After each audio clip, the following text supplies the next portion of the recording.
Hello, I'm Päivi, a Finnish artist, and this time I paint a watercolor greeting card, lovely roses, a bit of vintage style, and I also talk about why I love watercolors so much and how I love to paint with them, and my thoughts about intuitive painting and using intuition, and about listening the painting as well. I hope you enjoy this. Although I often paint in oil, I like watercolors a lot. One reason is that starting with watercolors is quick.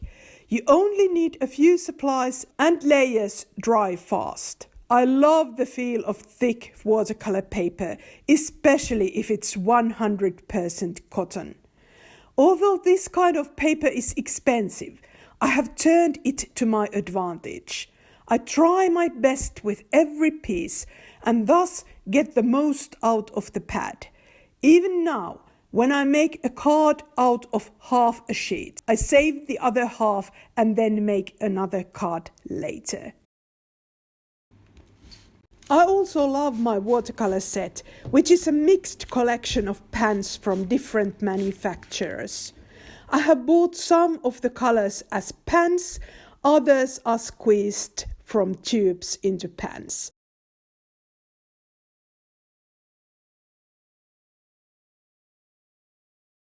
I always use artist-grade colors, but they are not very expensive, as one pan lasts a long time.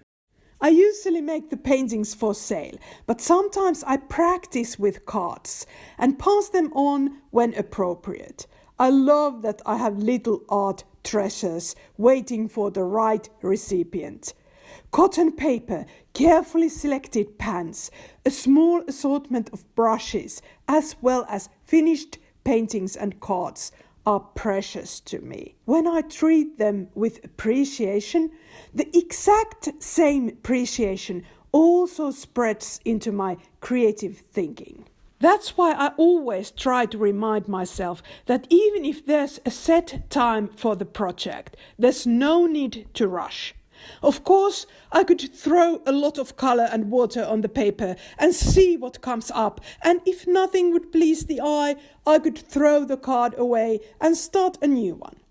But since papers and colors are pure gold for me, I close myself in my little studio and start cautiously. Instead of letting the colors scream, I pick the ones that are almost silent. These quiet colors have a lot of water and little pigment.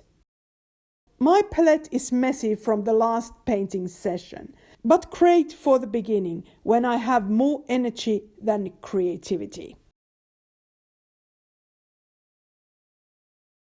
For me, painting intuitively without models means that I withdraw myself from the external world and put all my attention on the internal world.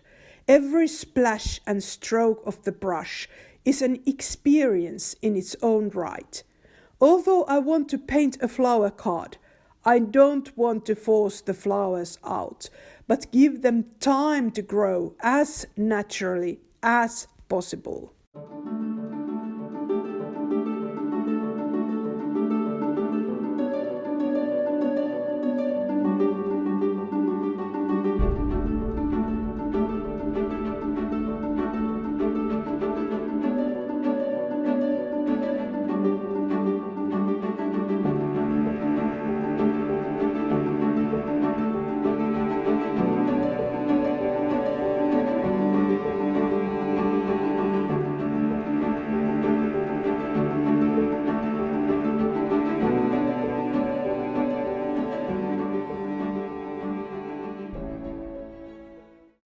Because watercolors dry quickly, I can always continue with a new layer after a short break. The painting grows little by little, and because I love flowers, I can easily see them as the colors and shapes increase. One shape or color does not mean one flower. Because even in nature, flowers are diverse and multicolored with lights, reflections, and shadows.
Although my favorite flower is a peony, I've been admiring layered roses lately. Who wouldn't want these comfort roses that are like soft and loyal lapdogs, or blooming beauties who, to the surprise of everyone, are quite unaware of their beauty?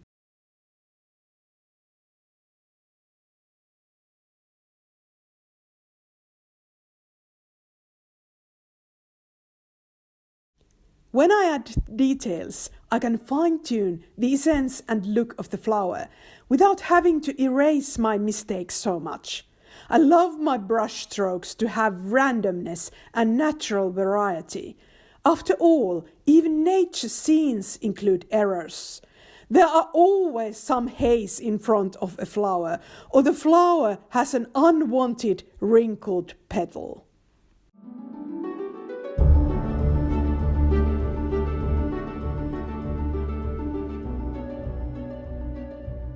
This way, the same painting is created many times, and its content is strengthened layer by layer. I trust that there's an intuition inside me that will take the painting forward. The more I've listened to myself, the less I've started resorting to quick fixes. My creativity works better slowly, and if I rush, I can easily make traditional solutions and big mistakes, which are difficult to erase when working with watercolors. The result is rewarding when the time gradually reveals the painting.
While I paint new layers and gradually intensify the colors and add details, I want to speak especially to those who would like to paint and draw freely but find it difficult to start.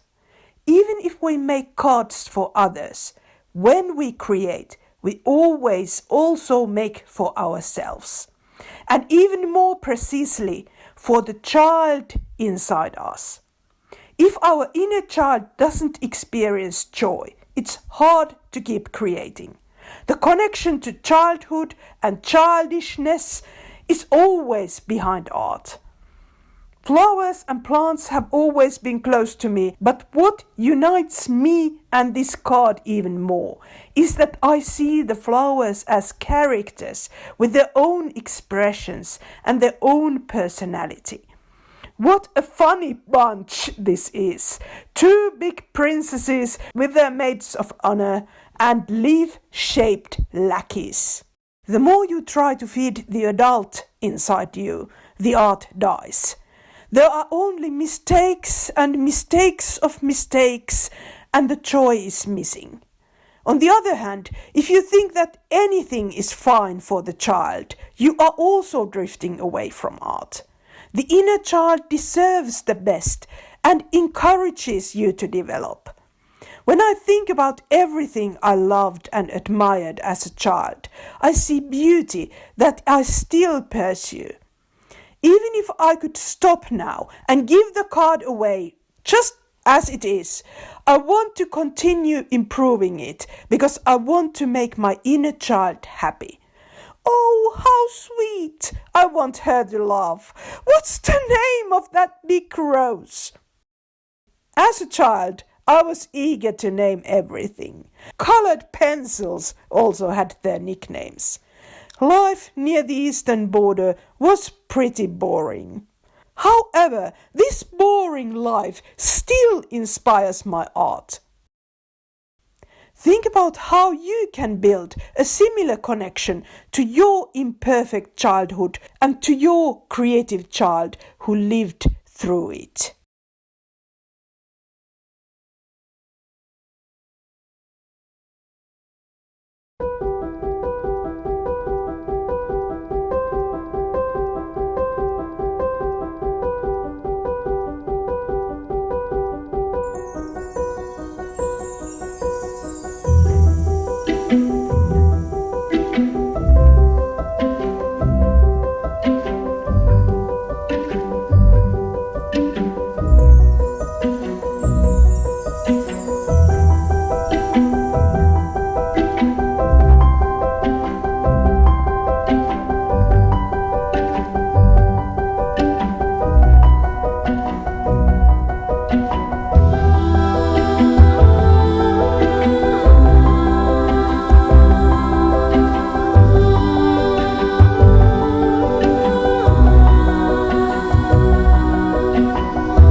You might think that while painting flowers, I would imagine that I'm a gardener.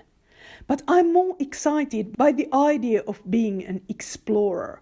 If I could wish for a companion on this flower card journey, it would be Marian North, a Victorian flower painter who travelled extensively from England to foreign countries. Her flower paintings always have a strong sense of place. Even though this is a small card, I would like the same for this one. That when the viewer looks at the painting, she would not only get to know the flowers, but also step into a new territory. Imagination can always aim for something bigger than what can be seen on paper at that moment. Even if you paint a flower, you can also imagine a place for it. Even if you paint a place, you can imagine the lighting and atmosphere for it. No matter what you paint, you can always imagine its meaning in your own life and then add touch of that to the painting as well. The centerpieces of my card are two big roses. One is boldly in the center and the other is withering in the corner. Many new things have started in my life recently, and I have to let something go and wither. When I give this card to someone, I don't say what the painting is about, but assume that celebrating years or getting some other achievement also includes the coming of something new, and I hope that the card's wordless message fits the situation so that the viewer has an intuitive connection with the image. I blog weekly, and they are not all video blog posts, they are mostly written blog posts. I'm a writing artist. I love to write about art making, and I love to give ideas about how to create and how to find your artistic voice and all kinds of things to ponder about when you want to develop in your art. So if you are into growing your imagination and growing your artistic skills, I think you would really enjoy my blog and my weekly posts there. So you can get them easily by subscribing my email list, and then you will get a weekly email and the link to the blog post. And I also have a community on Facebook called Bloom and Fly. By purchasing any of my classes, you can also sign that community. I've been doing this teaching for a long time, almost 10 years. During that time, I have grown as an artist. I started by drawing circles and doodling, and then I proceeded into more advanced techniques. And I would say that I have also developed many techniques that any artist can benefit and any hobbyist can benefit. And there are some enjoyable drawing techniques. I love colored pencils, for example, some watercolor painting techniques, and many kinds of sort of approaches that are not purely technical, because I love to talk about creating art and the mental side of that too. But on the other hand, I don't think the mental side is practical enough. So I also want to give some practical tips how to bring up your expression and how to make images that also other people get, not only you. Growing this kind of community and working in this way, so not only selling my paintings, not only creating the project that I get grants for, that by sharing my artistry and what I have figured out and what I have found out, that this is kind of one dimension of me working as an artist, and I think that this is also one dimension for you to find people who openly share about their development and openly share their ideas, and that are not just, I would say, not just teachers and not just stuck in that level, but that also kind of live and breathe art and practically live from art.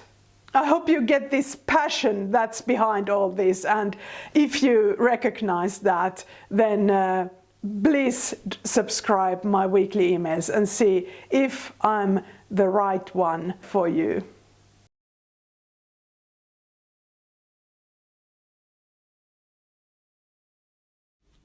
Then, finally, some self-criticism and a little checkup.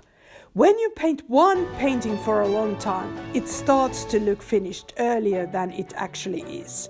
That's why I test my card by comparing it to a larger painting that I completed earlier. But yes, I think it looks okay, and I'm quite satisfied with the end result.